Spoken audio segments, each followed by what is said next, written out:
But I want to start with the latest that is happening on the Hill. The impeachment trial is continuing as the Senate watches videos from those riots on January 6th. We have Yahoo Finance's chief political correspondent, Jessica Smith, here with us now. She's also got some more information on the president's meeting on the country's crumbling infrastructure. Hey, Jess, so starting on that impeachment trial, where do we stand?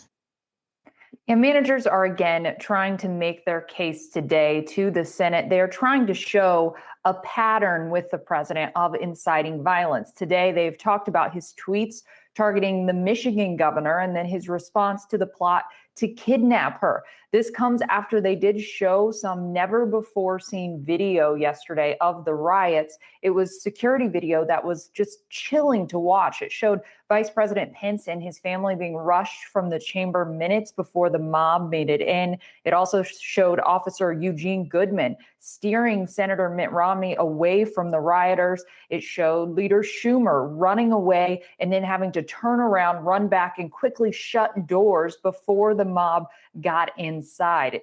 There were just very emotional, disturbing moments that the senators watched play out. And some of the senators, you could tell, were affected by this. Some of them were saying that it was just hard to watch all of that play out again and watch this video that they had never seen before. Some of them didn't realize just how close of a call it actually was.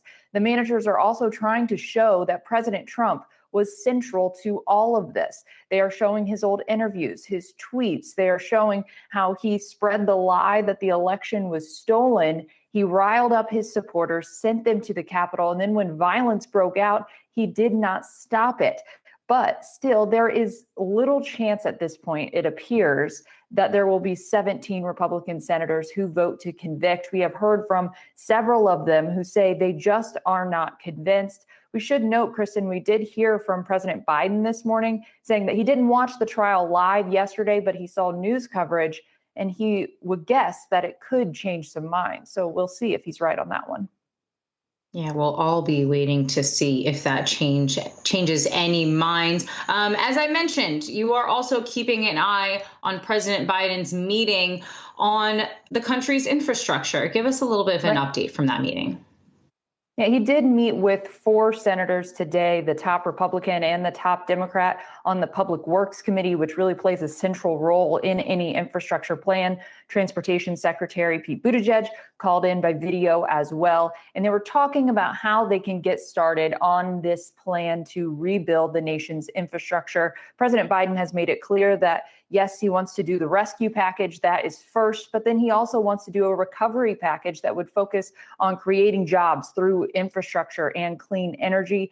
He said that he talked to China's President Xi last night for 2 hours. And if the U.S. doesn't step up on infrastructure, he said that China's going to eat our lunch. He says China is investing in rail. They're investing in autos. They're investing in a whole range of things. And the U.S. really needs to step up. I talked to the U.S. Chamber of Commerce about this, and they said Biden has a point. Let's watch.